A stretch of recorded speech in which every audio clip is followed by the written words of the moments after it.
All right, we got Gary Sohmers here from WexRex in WCAP Radio. The show is called Calling All Collectors on WCAP on Tuesdays, 980 on your AM radio dial, of course on the World Wide Web at 980WCAP.com.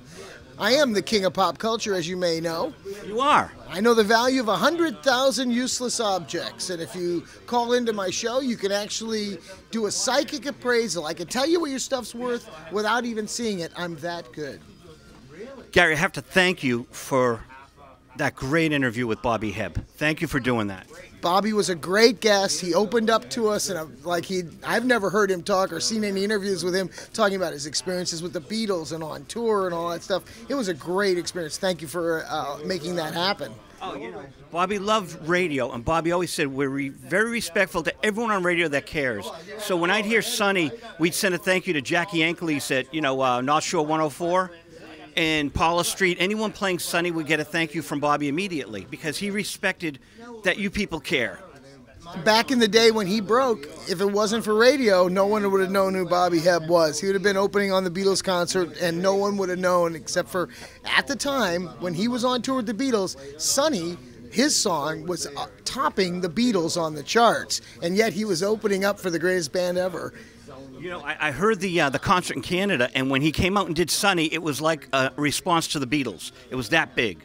Well, he was a one-hit wonder in many people's minds, but realistically, if your hit is bigger than the Beatles and you're on tour as the opening act with them, that's a pretty good one-hit wonder. And he actually had 4 hits. Love, Love, Love was a big hit in England, top 40, because of Northern Soul. You know the Northern Soul?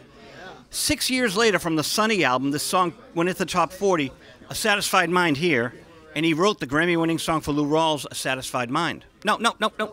Natural Man. Natural Man. Satisfied Mind was his hit. I say one-hit wonder because if you say to anybody, Bobby Hebb, immediately one word comes into their mind. One word. Sonny. We're going to invite Marty Ballin up, and we'll talk about it later. But maybe he'll come up this winter, and we'll talk about it on a future show. Well, that would be fun. Love to talk to Marty on the air, talk about his new DVD and his new CDs. Oh, would you like to? I can get him to call in. Of course. Oh, of course. He's one of our heroes. Oh, then done deal. Done deal. Okay, you heard it. In about 3 weeks, because we get the new single, Versace. And guess what? This is quite an honor for me. He sent me the records, and I said, Versace's the hit. He goes, okay, we'll put that single out. And he said to me on the air the other night, you picked the single? And I'm like, wow. So we're going to have a limited edition first 100, numbered. With nice packaging, Yes. A Versace suit, a nice Versace hat, nice Versace luggage, the whole gamut. Nice picture of Marty in a Versace suit. That would be Not for the first edition. Notice what's different about this?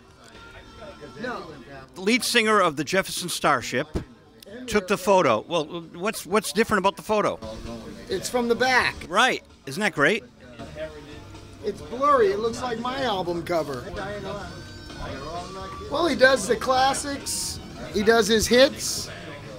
Miracles is still one of my favorite songs of all time. Miracles and Sonny. Miracles is one of those songs that has made the karaoke world, more people do Miracles in karaoke than almost any other song. No, the point is, Sonny. Okay. Sonny and Miracles are 2 of my favorite songs, and I got to work with the 2 guys that made them. Cool. All right, kids, I got to go. I got to interview him. I got to go. I'm here with Joe Viglione at the Record Show here in Dedham, Massachusetts.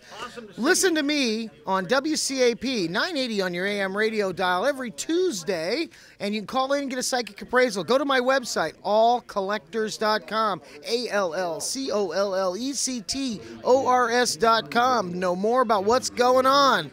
Back to Joe.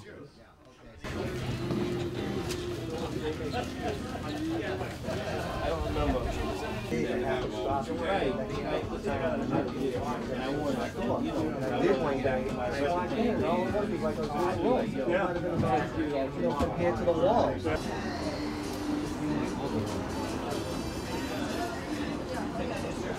How are you? He's right on Trevor Bob. Again? Swagger. You don't know what's here, right? Bert, we got I'm talking to Scott Campbell here at the original New England Record and Compact Disc Expo. Did I get it right? You did. I think it's New England. Right, no. As we were just talking about some original Boston bands, a good buddy of mine was the original drummer for DMZ. His name was Michael Lewis. It was at a time when there were two Michael Lewises in the band. One was a bass player and one was a drummer. And I was just telling our buddy here the story of how Mike Lewis was taking a ride in Ben Orr's taxi cab, and they were talking about music and whatnot, and found out that, of course, my buddy was in DMZ, and Ben said they're forming a band, so we'll come and see you. So this is, I think, spring of '76, give or take. And my buddy decides he's going to go home for the summer and exit the band, who, because he was in college, and he didn't think that touring was probably the best thing to do at the time. So he exits the band. The Cars, the previous, the early Cars, Captain Swing comes to see my buddy in DMZ, but he's gone. But instead, David Robinson had taken his place, and they tapped him to be the drummer. So my buddy missed being the drummer for the Cars by a gig or two. So it's pretty funny, and whether it would have happened, who knows? But it was a classic moment in time. But nice to tell you the story. That's a great story. Great, thank you very much. My buddy always he calls himself the Pete Best of the Cars. I mean, that was on my mind, but I didn't want to say it. I didn't know if it would be offensive, but it isn't. He thinks along those lines. So that's those. He and I have been talking about seriously getting the original DMZ back together for a tour, mostly in Europe, where they're still immensely popular. Yeah, they got signed to my label. They did. I was on New Rose Records, and I became the A&R guy. Oh, okay. And I signed a band called Willie Loco Alexander and the Boom Boom Band. I used to see them. Back in the '70s. To the New Rose label. Beautiful. But that was 1983, and DMZ got on my label. That's great. Rick Hart's a good friend. Very good. You know Rick Hart. I don't. Oh, Rick Hart was the record label president. Okay, very good. DMZ. No, my buddy left just before they got they got a record deal, and that was why they wanted him to leave school. And he said, I can't do it. So he left to go home for the summer, and that's when the whole thing took off with David Robinson. Well, DMZ got signed to Sire, but when they were on New Rose, they were called the Liars.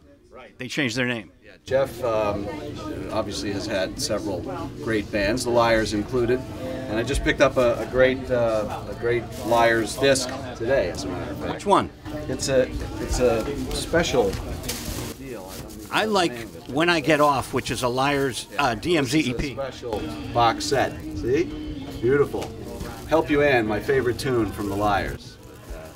Well, I'm on that record. Are you really? I'm singing the Willie Loco tune. Oh, great. Excellent. Super.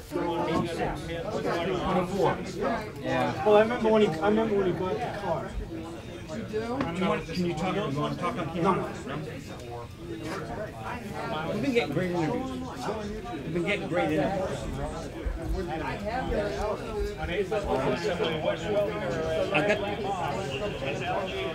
Right.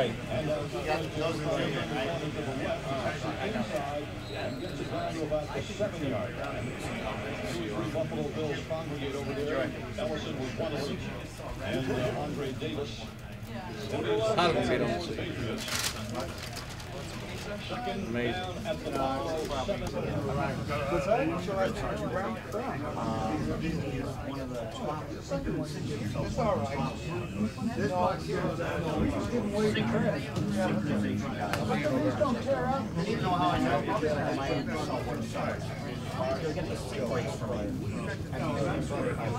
Right.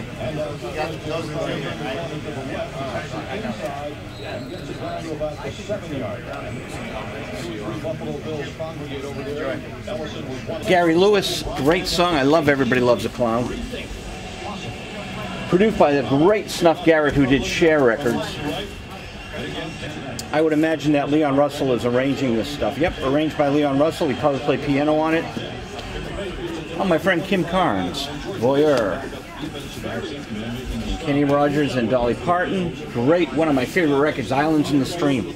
How can you beat a buck for a record? I was talking to someone on the phone the other night, and they were saying, how much do you pay for vinyl? I said, go to the record show, $1. They, what? I said, yeah, because vinyl's coming back. I got some really cool ones here we could talk about. Oh, this movie, Against All Odds, has been all over cable. I don't know why, but they've just been resurrecting it. Maybe because Jeff Bridges getting the Grammy, the Oscar. That's probably why. Good and Dusty, the Youngbloods. Stagger Lee. All right, Lightstone, Let the Good Times Roll. Now, I always found Tony Orlando and Don annoying, but they actually had a lot of talent. And Tony Orlando is a very musical guy, and this is a very musical record, The Ragtime Follies. I reviewed this on allmusic.com, and luckily for Tony Orlando, I've got great respect for what he was doing before I wrote the reviews. What I love about these conventions, if you're an Elvis fan, you can collect Elvis Presley covers by coming to these conventions for $1 each. You can't beat it. Same with Joy to the World. Nice gatefold with the three guys before they became Two Dog Night. Kiss, Bay City Rollers, Donna Summer. Little River Band, Randy Edelman. That's Jackie DeShannon's husband. Ronco presents. Pardon me, people, I've got my... Oh, there's Cher. We're talking about Cher. Let's put her with Gary Lewis, since they have the same producer.